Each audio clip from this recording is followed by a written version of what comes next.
Bwana Yesu asifiwe. Amina. Wangapi wana furaha katika sabato ya leo? Naona kila mmoja akiwa na furaha kabisa katika siku hii ya sabato. Kama alivyosema mwenyekiti, kwa majina anaitwa Peter Magembe Hima. Ningependa tuweze kusoma fungu kutoka cha Wafilipi, ni sura ya kwanza mstari wa 3. Wafilipi sura ya kwanza na mstari wa 3, tusikie maandiko yanasema nini. Waraka wa Paulo mtume kwa Wafilipi, Ndio, sura ya kwanza na mstari wa 3, neno la Bwana linasema, anasemaje? namshukuru Mungu wangu kila niwakumbukapo. Namshukuru Mungu wangu kila niwakumbukapo. Siku zote kila niwaombeapo ninyi nyote. Kila niwaombeapo ninyi nyote. Nikisema sala zangu kwa furaha. Nikisema sala zangu kwa furaha. Kwa sababu ya ushirika wenu katika kuieneza Injili. Kwa sababu ya ushirika wenu katika kuieneza Injili. Tangu siku ile ya kwanza hata leo hivi. Tangu siku ile ya kwanza hata hivi leo. Bwana asifiwe sana. Kwa hiyo hilo ni jambo moja la kuweza kumshukuru Mungu sana kwa sababu ya ushirika wenu katika kuieneza Injili tangu siku ile ya kwanza hata hivi leo. Kila mmoja amekuwa akipambana katika kufanya nini? Kuieneza Injili ambayo tumepewa na wenzetu waliotangulia. Bwana asifiwe sana. Amina. Nipende kuwakaribisha ya maarifa hasa katika mitandao, lakini pia tutaangalia na katika sehemu nyingine. Tulisoma fungu kutoka cha Danieli sura ya 12 na ule mstari wa 8. Danieli 12 mstari wa 4 anasemaje? Kitabu cha Danieli sura 12 ndio na ule mstari wa 4 anasemaje? Lakini wewe Danieli, yafunge maneno haya, ukakitie muhuri kitabu hata wakati wa mwisho. Wengi wataenda mbio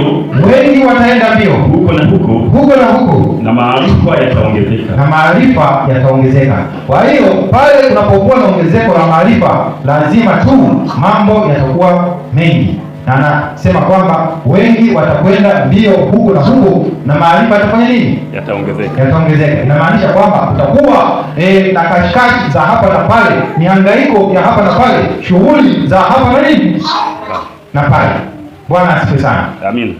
Kwa sababu kama neno yalikuwa ni ya wakati wa mwisho, Danieli hakuelewa kitu mpaka pale alipouliza, lakini akaambiwa nenda zako Danieli. Twende mstari wa 8.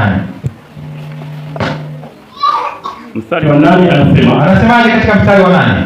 Nami nikasikia lakini sikuelewa. Kumbe Danieli alisikia maneno ambayo ameambiwa ayafunge, lakini hakuelewa. Twende. Ndipo nikasema Bwana wangu, ndio mwisho wa mambo haya utakuwaje? Akauliza, Bwana wangu, mwisho wa mambo haya utakuwaje? Akasemaje? Nenda zako Danieli. Maana maneno haya yamefungwa na kutiwa muhuri hata wakati wa mwisho. Wengi watajitakasa. Sikiliza sasa. Kumbe maneno haya yamefungwa na kutiwa muhuri hata wakati wa mwisho. Danieli hakuelewa kitu. Alipouliza akaambiwa kwamba maneno haya yamefungwa hata wakati wa nini? Wa mwisho. Je, leo maneno haya hayaeleweki? Hayaeleweki. Kwa hiyo sisi ni wakati gani? Wa mwisho. Bwana asifiwe sana. Amina. Maneno haya yanaeleweka sasa hivi wakati wa nini? Wa mwisho. Ndio maana tumeelewa. Kwa kipindi kile cha kina Danieli hakuelewa. Twende sasa, anasema kitu gani? Kama ni wakati wa mwisho na hakuelewa mtu. Twende, anasemaje? Wengi watajitakasa na kujifanya weupe na kusafika, bali wabaya watatenda mabaya. Kumbe hata katika wakati wa mwisho wengi watajitakasa na kusafika, bali wabaya wataendelea kwa nini? Wataenda kwa nini? Wataenda kufanya mabaya, si ndio? Twende. Wala hawataelewa mtu mbaya awaye yote. Kumbe wala hataelewa mtu mbaya awaye yote. Kwa hiyo maneno haya mtu mbaya hafanyi nini? Hataelewa. Unaweza kuona piga kelele, unajaribu kumwelekeza mtu, unakuta haelewi. Kumbe maneno yashasema tayari, mtu kwa namna hiyo atafanya nini? hataelewa kabisa. Twende samani. Bali wao walio na hekima. Bali wao walio na hekima ndio watakaoelewa. Ndio watakaoelewa. Na tangu wakati ule ambapo sadaka kuteketezwa inatosha. Bwana asifiwe sana. Amen. Kumbe walio na hekima ndio watafanya nini? Watakaoelewa. Ambao hawana hekima hawataelewa na watazidi kwenda katika nini? Njia ya upotovu. Hivi leo unaweza kujiuliza kwamba huu ulimwengu mpaka hivi sasa kuna watu wakubwa duniani, viongozi, watu mahiri, lakini hawapo katika njia ya Bwana. Ni kwa sababu walifanya nini? Hawajaelewa. Na haya yanaandikwa kwamba ni wakati wa mwisho. Ukifika wakati wa mwisho, wenye hekima watafanya nini? Watafunguliwa, wataelewa. Lakini leo unakuta watu wengi sana unapiga kelele kama alivyosema kwenye Isaya 58 mstari wa kwanza. Unapiga kelele unawafundisha, lakini mtu haelewi. Kumbe anaambiwa kwa nini? Hataelewa. Na mwisho wake ataingia katika adhabu. Bwana asifiwe sana. Amina. Kwa hiyo sasa katika ongezeko la maarifa watu wanakwenda mbio huku na huku, ina matokeo gani? Sabato moja tulisoma kitabu cha Wakolosai 2 mstari wa 8. Tulisemaje hapo msomaji? Wakolosai 2 mstari wa 8. Wakolosai 2 mstari wa 8. Anasemaje? Anasema Wakolosai 2 mstari wa 8 anasemaje? Angalieni mtu asipofanye mateka. Kumbe japokuwa kuna maarifa yataongezeka, lakini imepaswa kuweka akilini kwamba angalieni mtu asiwafanye mateka. Twende. Kwa elimu yake bure. Kwa elimu yake ya bure. Na madanganyo matupu. Na madanganyo matupu. Kwa jinsi ya mapokeo. Kwa jinsi ya mapokeo. Ya wanadamu. Ya wanadamu. Bwana asifiwe. Amina. Kwa hiyo mtu asikufanye mateka kwa elimu yake ya bure kwa jinsi na madanganyo matupu kwa jinsi ya mapokeo nini? Ya wanadamu. Ya wanadamu. Mapokeo ya wanadamu tumeyafahamu. Mapokeo ya wanadamu ni yale yote ambayo hayapo nini? Kwenye maandiko. Hayo ni mapokeo ya wanadamu. Yaani kwamba mtu anatokea anaweka utaratibu wake ambao ni kinyume na Biblia. Japokuwa maarifa yataongezeka, watu watakwenda mbio huku na huku, lakini imetupasa kuangalia kwamba mtu asiwafanye mateka. Mtu anaweza kuwa mateka, japo mtu hawezi akaja akakushika shati au akufunga kamba ndio akwambia umekuwa mateka, au akakuweka jela au kaenda kukuteka sehemu fulani akwambia umekuwa mateka. Hapana, unaweza kuwa mateka. Kwa nini? Kwa madanganyo. Unakuta tayari mtu haki yake imefungwa tayari, shakuwa nini? Mateka. Kwa hiyo japokuwa maarifa yataongezeka, ni angalizo kwamba angalieni mtu asiofanye nini? Mateka. Bwana asifiwe sana. Amina. Hicho ndicho ambacho tunapaswa kuweza kuangalia. Lakini tulisoma tena katika Wafilipi 4 mstari wa 8. Wafilipi 4 mstari wa 8. Bila shaka tunakumbuka sabato moja tuliweza kusoma haya mafungu. Wafilipi 4 mstari wa 8. Wafilipi 4 mstari wa 8. Ndio. Neno la Bwana linasema. Ndio.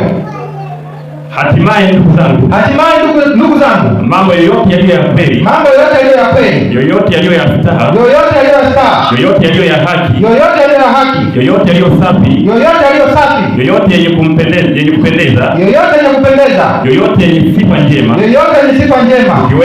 Ukiwepo wema wote. Ukiwemo wema wowote. Ukiwapo sifa nzuri. Ukiwapo sifa nzuri. Yatafakarini hayo. Yatafakarini hayo. Bwana asifiwe. Amina. Yoyote ni wema, ikiwepo wema, ikiwepo ni sifa nzuri, afanye nini? Yatafakarini. Yatafakarini haya. Kwa hiyo ikiwa ni maarifa yenye sifa nzuri, hayo fanye nini? Yatafakari. Yoyote aliyo mema. Ndio maana anasema kwamba katika Yohana 17:17 uwatakase kwa ile kweli, kwa kuwa neno lako ndio nini? Kweli. Ndio kweli. Hebu tusome nalo. Yohana 17:17. Ndio. Neno la Bwana linasema. Inasemaje? Hakuna kweli nyingine tofauti na neno la Mungu. Hakuna kweli nyingine tofauti na neno la Mungu. Injili ya Yohana Mtakatifu sura 17 inasema. Anasemaje? Watakase kwa ile kweli. Uwatakase kwa ile kweli. Neno lako ndilo kweli. Neno lako ndio nini? Kweli. Hii Biblia ndio neno la Mungu. Ndio nini? Ukweli. Ndio kweli. Bwana asifiwe. Amina. Hata ukisoma katika Ufunuo wa Yohana moja. Ufunuo wa Yohana moja hapo. Moja mstari wa kwanza. Tuone hili Biblia imepatikana kwa namna gani? Ufunuo Ufunuo wa Yohana 1 ndio mstari wa kwanza anasemaje? Ufunuo wa Yesu Kristo, ufunuo wa Yesu Kristo uliopewa na Mungu. Rudia tena. Ufunuo wa Yesu Kristo, ufunuo wa Yesu Kristo aliopewa na Mungu, awaonyeshe watumwa wake mambo ambayo kwamba hayana budi kuwako upesi. Naye akatuma kwa mkono wa malaika, akamwonyesha mtumwa wake Yohana, aliyelishuhudia neno la Mungu. Bwana asifiwe. Amina. Kwa hiyo ufunuo umetoka kwa Mungu, akapewa Yesu, kupitia kwa malaika, ikafika mpaka kwa Yohana, tukaandikiwa humu. Tusiposadiki ya kwenye Biblia, tutasadiki ya nani? Tusiposadiki ufunuo wa Yohana uliotoka kwa Mungu, ukapitia kwa Yesu, ukapitia kwa malaika, ukafikia Yohana, tunataka ya nani? Bwana asifiwe. Amin. Kwa hiyo hili neno la Mungu ndio kweli, ndio tunapaswa kuweza kufanya nini? Kuliishi na kulishika. Analithibitisha hata katika Misali 30:5. Hiyo atusome. Bwana asifiwe. Amin. Kwa hiyo imetupasa kuwa katika nini? Katika kweli ya Mungu. Lakini tukiendelea kusalia katika fungu letu la Danieli 12 mstari wa 4 8 mpaka 10, hapo amezungumza maneno mazito sana kuhusiana na habari za wakati wa mwisho. Wengi watakwenda mbio huku na huku, maarifa atafanya nini? Yataongezeka. Mtu mbaya anasema kwamba hawezi kuelewa, lakini mwenye hekima ndio atafanya nini? Ataelewa. Lakini pia tukiangalia kitabu cha Wathesalonike wa kwanza 2 mstari wa 3. Wathesalonike wa kwanza 2 mstari wa 3. Itasoma kama ilivyoandikwa. Ndio. Waraka wa kwanza wa Mtume Paulo kwa Wathesalonike, ndio sura ile ya pili na mstari wa 3. Neno la Bwana linasemaje? Kwa maana maonyo yetu sio ya ukosefu, wala ya uchafu, wala ya hila, bali kama vile tulivyopata kibali kwa Mungu, tuwekewe amana Injili, ndivyo tunenavyo, si kama wapendezao wanadamu, bali wampendezao Mungu, anayetupima mioyo yetu. Maana hatukuwa na maneno ya kujipendekeza, wakati wote, kama mjuavyo, wala maneno ya juujuu, ya kuficha choyo. Mungu ni shahidi. Bwana asifiwe sana. Amin. Kwa hiyo maneno ya Biblia sio ya kujipendekeza wala ya kuficha choyo wala maneno ya juujuu wala ya hila, na sio ya ukosefu wala ya uchafu. Na Mungu ametia muhuri, akasema kwamba na Mungu ni nani? Ni shahidi. Bwana asifiwe sana. Amin. Kwa hiyo umetupasa kusadiki kile ambacho kipo kwenye nini? Kwenye Biblia. Leo ni nyakati za mwisho. Tutaona matukio yanayoashiria kuja kwa nani? Kwa Yesu.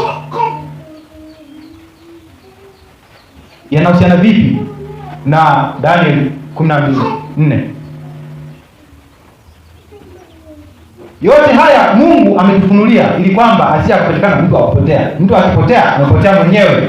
Amosi 3:7. Mtu akipotea amepotea nani? Mwenyewe. Amosi 3:7. Amosi 3:7 anasemaje? Hakika Bwana Mungu hatafanya neno lolote bila kuwafunulia watumishi wake manabii siri yake. Bwana asifiwe. Amina. Kumbe mpango wa Mungu anasema kwamba Mungu hawezi akafanya neno lolote bila kuwaambia, bila kuwafunulia watumishi wake nini? Siri yake. Hawezi kukuambia jambo fulani, hawezi kukufanyia jambo fulani bila kukuambia. Anakuambia kabisa, ndugu, hivi na hivi, mwisho wake ni hivi. Ili na wewe ndio ukili kweli, kumza kweli za nini? Za haki. Kwa mtu hajaambiwa hapo atasema kwamba hajaambiwa. Lakini anasema kwamba hakika Bwana hatafanya neno lolote bila kuwafunulia watumishi wake manabii nini? siri yake. Kwa hiyo siri lazima akufunulie, akwambie kwamba hivi. Ndio maana katika Daniel tumefunuliwa kabisa nyakati za mwisho wengi watakwenda mbio hivi na hivi, tumeambiwa kabisa. Ili akija kufanya neno lake mtu asije akafanya hivi, akaanza kulaumu, wewe Mungu hujatuambia. Ndio maana afanye nini? Anatuambia. Lakini leo kuna watu ambao hawataki watu wapate ukweli au waitambue kweli, na wameweka mateka. Ukisoma katika kitabu cha Galatia ile sura ya kwanza ule mstari wa 6, Bwana anastaajabu na kuona na kusikitika. Msomaji, hebu tusome Galatia 1 mstari wa 6. Anasemaje kwa habari za hawa? Twende. Galatia ndio sura ya kwanza ndio fungu la 6. Anasemaje? Nastaajabu kwa kuwa mnamwacha upesi hivi yeye aliyewaita katika neema ya Kristo. Mnamwacha upesi hivi yeye aliyewaita katika neema ya Kristo, na kugeukia injili ya namna nyingine. Wala si nyingine. Lakini wapo watu wawataabishao. Na kutaka kuigeuza injili ya Kristo. Hebu tuweke neno, tuweke akilini kwamba wapo watu wawataabishao. Ni watu wa namna gani? Toa. Na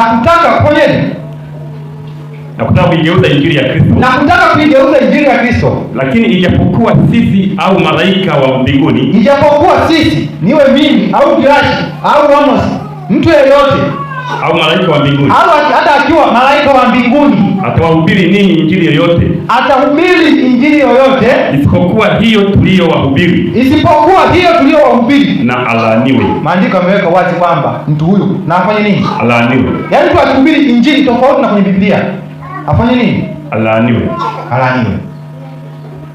Ndio maana maandiko yanasema nastaajabia upesi. Unastaajabia kwa nini mwache upesi yeye katika mwili wa Kristo. Kwa hiyo mtu akihubiri injili ya namna nyingine tofauti, maandiko yamemwekea wazi kabisa mtu huyo afanye nini? Alaaniwe. Hakuna nini? Hakuna asubuhi kwake. Bwana asifiwe sana. Amen. Ndio maana anauliza kwamba katika Yeremia 6 mstari wa 10 anauliza swali kwamba pale niseme na nani na kushuhudia. Yeremia 6:10. Yeremia 6 fungu la 10 inasema. Ndio. Neno la Bwana linasema. Anasemaje? Niseme na nani? Na kushuhudia. Wapate kusikia. Tazama sikio lao. Halikutahiriwa. Ndio. Wala hawawezi kusikiliza. Tazama neno la Bwana. Limekuwa matukano kwao. Hawalifurahii. Lakini nimejaa ghadhabu ya Bwana. Nimechoka kwa kujizuia. Ndio. Nimwageni juu ya watoto walio njiani. Bwana asifiwe sana. Amen. Bwana ameuliza niseme na nani na kushuhudia. Watu wanaona neno la Bwana kama wanatukana. Naambia ndugu acha hivi, ndugu usiibe, ndugu usiue. Mtu anaona kama huyu ananitukana. Anakasirika. Bwana anauliza, sasa ndugu, mimi niseme na nani na kushuhudia? Kama neno limekuwa matukano, Bwana anauliza niseme na nani na kufanya nini? Na kushuhudia. Sasa tulisoma katika Wagalatia 1 mstari wa 6 tukaona kwamba kumbe kuna watu wanafanya nini? Wanaigeuza injili na wanawataabisha watu, si ndio? Hebu tuangalie katika kitabu cha Mathayo ile sura ya 24 kwanza. Tuangalie katika habari za kupata maarifa. Watu wanakwenda huku mbio huku na huku, maarifa yanaongezeka. Nini kinatokea katika uso wa dunia? Tuangalie na hali yetu hivi leo. Twende msomaji. Mathayo sura ya 24. Ndio. Tuone mstari wa kwanza. Fungu la kwanza linasema. Anasemaje? Yesu akaenda zake. Akatoka hekaluni. Wanafunzi wake wakamwendea. Ili kumwonyesha majengo. Naye akajibu. Akawaambia. Hamyaoni haya yote? Amini nawaambia. Halitasalia hapa jiwe juu ya jiwe. Nini? Jiwe juu ya jiwe. Ambalo halitabomoshwa. Hata alipokuwa ameketi katika mlima wa Kumbe watu walimwonyesha majengo makubwa ya kifahari yenye marumaru, madhahabu, manini. Wakasema, Yesu, unaona yote haya ni mazuri, unaona. Lakini Yesu alisikitika na kuambia halitasalia jiwe juu ya jiwe. Ni wakati gani? Wa mwisho. Bwana asifiwe. Amina. Hata alipokuwa ameketi katika mlima Mzeituni, wanafunzi wake walimwendea kwa faragha, twende. Wakisemaje? Tuambie. Mambo haya yatakuwa lini? Nayo ni nini dalili ya kuja kwako? Na ya mwisho wa dunia. Yesu akajibu. Akawaambiaje? Angalieni. Mtu asiwadanganye. Kwa sababu wengi watakuja kwa jina langu. La nani? La Kristo. Twende. Wakisema mimi ni Kristo. Nao watadanganya wengi. Nanyi mtasikia habari za vita na matetezi ya vita. Bwana asifiwe. Amina. Mstari wa ngapi msomaji? Mstari wa 6. Mstari wa 6. Nani mtasikia habari za vita na matetezi ya vita? Nani hajasikia habari za vita? Nani hajasikia? Toka Sabato iliyopita kulikuwa kuna vita kati ya nani? Ya Israeli na Iran. Marekani wanamshambulia nani? Iran. Na ile siku tu ya kwanza inaanza vita, kiongozi mkuu wa watu wa Iran alifanya nini? Alifariki. Kiongozi mkuu wa taifa hilo alifanya nini? Aliuawa kwa sababu ya vita. Na hali mtasikia tetesi ya nini? Ya vita. Ukiangalia sababu zilizopo mpaka wanaenda kupigana vita. Hii nyuklia, huyo anatengeneza nyuklia. Huyo Mwirani anatengeneza nyuklia. Anazalisha madini ya urani kwa ajili ya kutengeneza nini? Nyuklia. Nyuklia ni bomu moja kubwa sana. Ikipigwa, bila shaka madhara yake ni makubwa katika ulimwengu.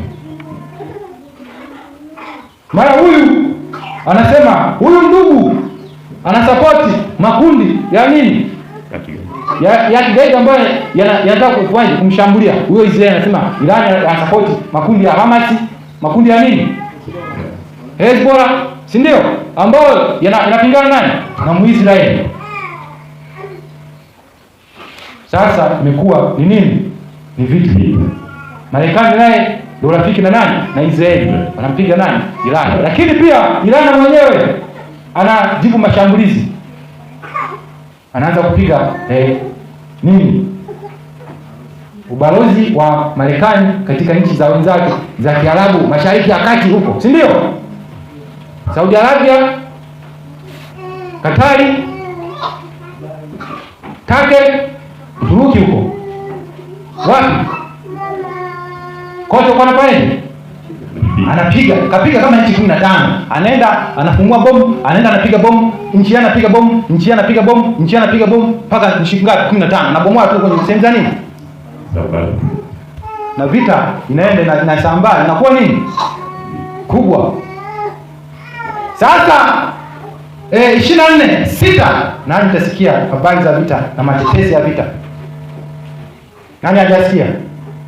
Mambo haya yatakuwa ni nini? Hata alipokuwa ameketi katika mlima Mzeituni, wanafunzi wake wakamwendea kwa faragha wakisema, tuambie mambo haya yatakuwa ni nini? Nao ni nini dalili ya kuja kwako?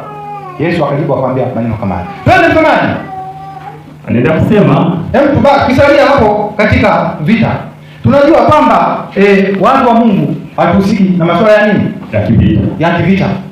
Ndio maana katika Efeso 6:12 pale anasema, twende haraka msomaji. Efeso sura 6. Ndio. Sura 6 fungu la 12. Anasemaje? 11. Twende. Kwa maana kushindana kwetu sisi si juu ya damu na nyama, bali ni juu ya ufalme, na mamlaka, na juu ya wakuu wa giza hili. Mamlaka juu ya nini? Juu ya wakuu wa giza hili. Twende. Juu ya majeshi ya pepo wabaya. Katika ulimwengu wa roho. Amen. Twende. Kwa sababu hiyo, twaeni silaha zote za Mungu, mpate kuweza kushindana siku ya uovu. Silaha za Mungu sio mapanga, sio majembe, sio manini, sio mabomu, manyingi, hapana. Silaha za Mungu ni katika neno la Mungu. Tutajiangalia silaha za Mungu. Bwana asifiwe. Amen. Kwa hiyo kutokana na ongezeko la maarifa umepelekea watu kutengeneza masilaha makubwa na makali kwa ajili ya kulia nini? Amri ya Mungu inasema usiue. Wewe unakwenda kufanya nini? Kuua. Hata tukiangalia kitabu cha Wafalme wa kwanza, Wafalme wa kwanza 21 mstari wa 19, Mungu anasema juu ya kuua, kuna kisasi kitalipwa. Ukiua na wewe utafanyaje? Utauliwa. Twende Wafalme wa kwanza sura 21. Ndio. Fungu la 19 anasemaje? Neno la Bwana linasema, ukamwambia ukisema. Bwana anasema hivi. Je, umeua? Ukatamalaki. Nawe utamwambia. Bwana anasema hivi. Mahali pale mbwa walipoilamba damu. Ya Nabothi. Mbwa watailamba na damu yako. Na damu yako. Ndio. Kwa hiyo ukiua utafanyaje? Utauliwa na wewe. Damu ya ndugu unayemua ikilambwa na mbwa, na itafanyaje? Watailamba. Bwana asifiwe. Amen. Kwa hiyo kwa watu wa Mungu hatupasi kuua katika masuala ya nini? Ya kivita. Kama mavita yanatokea, hali yanaonyesha nyakati za mwisho. Twende msomaji katika Mathayo 24, twende mstari wa 7. Ndio 24:7, tuendelee. Kitabu cha Mathayo 24:7. Ndio. Neno la Bwana linasema. Linasemaje? 24:7 anasemaje? Kwa maana taifa litaondoka kupigana na taifa, na ufalme kupigana na ufalme. Kutakuwa na njaa na matetemeko ya nchi mahali. Hayo yote ndiyo mwanzo wa utungu. Wakati huo ndio watawasaliti ninyi mpate ziki. Nao watawaua. Nanyi mtakuwa watu wa kuchukiwa na mataifa yote.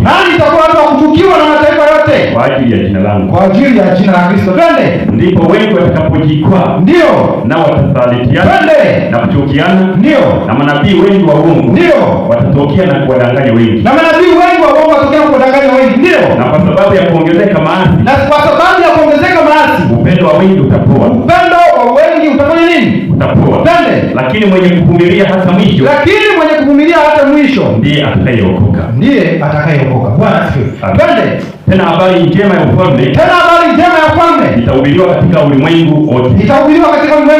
Kwa ushuhuda kwa mataifa yote. Hapo ndipo ule mwisho utakapokuja. Kwa hiyo habari njema ya ufalme itahubiriwa katika mataifa yote kwa ushuhuda, kuwa shahidi tu. Bwana ndugu, nilikwambia neno la Mungu lilisema hivi, wewe alikataa. Neno la Mungu lishahubiriwa, kila mtu atasikia kwa ushuhuda tu, na huo mwisho ndio tufanyaje? Twende. Hata hapo ndio mtakapoliona chukizo la uharibifu, ndio ile lililonenwa na nabii Daniel, limesimama katika patakatifu, asomaye na afahamu. Ndipo walio katika Wayahudi ndio na wakimbilie milimani, ndio naye aliye juu ya dari ndio asishuke kuvichukua vitu vilivyomo nyumbani mwake, ndio wala aliye shambani ndio asirudi nyuma kuichukua nguo yake. Amina. Bwana asifiwe. Amina.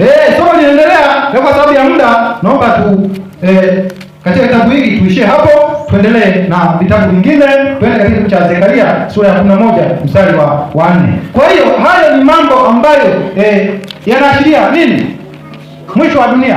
Lakini tuliangalia katika Wagalatia sura ya kwanza kianzia mstari wa 6 kwamba kuna watu ambao wanawatabisha watu, ikiwa sisi au malaika watuhubiri injili nyingine tofauti na hii, maandiko yanasema walaaniwe. Twende tuangalie baadhi ya. Twende tumani. Zekaria sura ya 4 ya 11 mstari wa 4.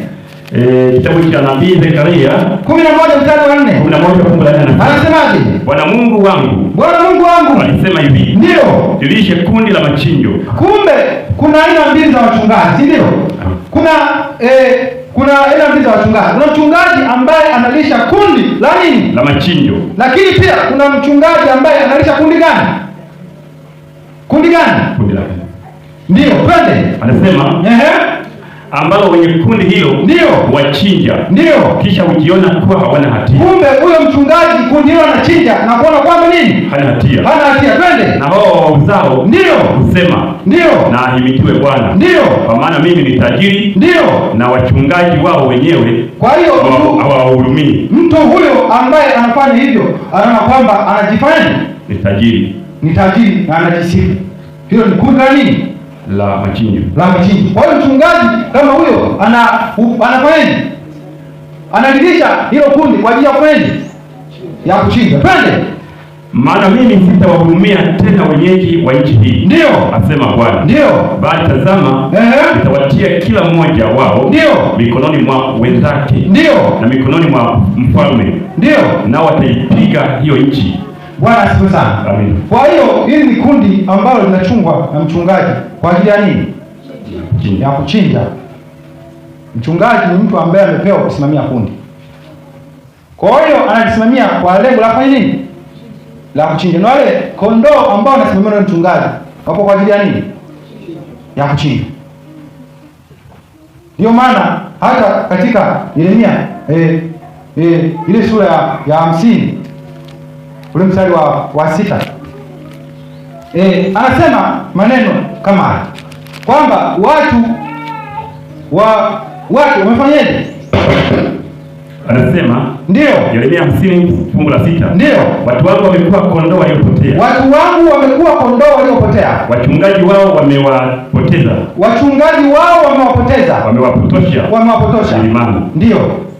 Wamekwenda toka mlima hata kilima. Ndio. Wamesahau mahali pao pa kupumzika. Kumbe wamesahau mahali pao pa nini? Pa kupumzika. Bwana asifiwe sana. Amin. Kwa hiyo hili ni kundi ambalo linaelekea kufanyaje? Machinjoni. Kwa hiyo yote hayo ni ya nyakati gani? Za mwisho. Watu watakwenda mbio huku na huku, mahali patafanyaje? Yataongezeka. Hebu tuangalie katika kitabu cha Isaya. Fungue kitabu cha Isaya hapo sura ya 50 mstari wa 10. Kitabu cha nabii Isaya sura ya 50 na ile fungu la 10. Neno la Bwana linasema. Inasemaje? Ni nani miongoni mwenu amchaye Bwana? Aitie sauti ya mtumishi wake? Yeye aendaye katika giza wala hana nuru. Naye alitumainia jina la Bwana na kumtegemea Mungu wake. Bwana asifiwe sana. Amina. Hilo ni swali ambalo limeulizwa kwamba ni nani miongoni mwenu amchaye nani? Bwana. Amchaye Bwana. Kwa hiyo kila mmoja anapaswa aweze kufanya nini? Kumcha Bwana kwa uzuri. Matukio yanaenda kwa kasi sana. Mengi tumeyaona. Mwezi kuwa mwekundu inatokea kila siku. Juzi tulikuwa kwenye makambi usiku mmoja mwezi ulikuwa wa nini? Ulikuwa mwekundu. Yote hayo matukio kuja mwana. Sasa mtu asipoona hizi dalili na kuendelea kujifurahisha katika udhalimu, basi ule mwisho utakuja. Katika mstari wa 30 wa 29 na 24 Mathayo anasemaje? Mathayo 24:30. Neno la Bwana ndio 29. Sura 29. Ndio. 29 anasema. Lakini mara baada ya siku. Kumbe baada ya mambo yote, twende. Jua litatiwa giza. Na mwezi hautatoa mwanga wake. Ndio. Na nyota zitaanguka mbinguni. Ndio. Na nguvu za mbinguni zitatikisika. Ndio. Ndipo itakapoonekana ishara yake mwana wa Adamu mbinguni. Ndipo mataifa yote ya ulimwengu watakapoomboleza na watamwona mwana wa Adamu akija juu ya mawingu ya mbinguni pamoja na nguvu na utukufu mwingi. Bwana asifiwe. Amin. Baada ya yote mwana wa Adamu atakuja. Bwana asifiwe sana. Amin. Wakati sasa niomba nimkaribishe dada Eliza Manyama atuletee wimbo kamoja kama dakika chache tu niwaombe.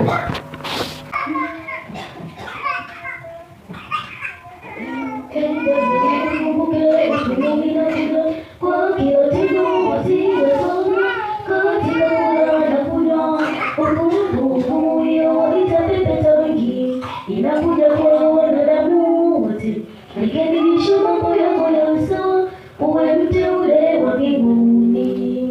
Tenda utendavyo na ukumbuke, hukumu inakuja kwa kila tendo, basi wasona katika kula na kunywa. Hukumu hiyo itapepeta wengi, inakuja kwa wanadamu wote. rekebisha mambo yako ya usawa, uwe mteule wa mbinguni. Tutapokelewa mawinguni na jeshi la malaika juu angani. Mikaeli atasimama kuleta hukumu duniani. Waliolala katika mavumbi wataamshwa na tupate hukumu. Jiulize utakuwa wapi tukiingia jiji lile.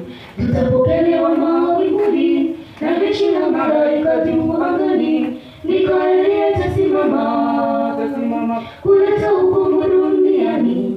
Waliolala katika mavumbi wataamshwa na tupate hukumu. Jiulize utakuwa wapi tukiingia jiji lile. Siku inakuja na karibu sana, Mwokozi Yesu anarudi mawinguni na jeshi la malaika wengi angani, kulipa kila mtu kwa kazi yake kulingana na kila tendo lake. Jiulize kwako itakuwa vipi tukipigwa taji la ushindi. Siku inakuja na karibu sana, Mwokozi Yesu anarudi mawinguni na jeshi la malaika wengi angani, kulipa kila mtu kwa kazi yake kulingana na kila tendo lake.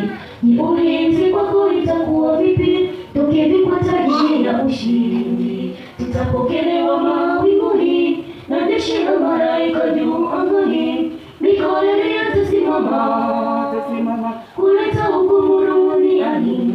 Waliolala katika mavumbi wataamshwa na tupate hukumu.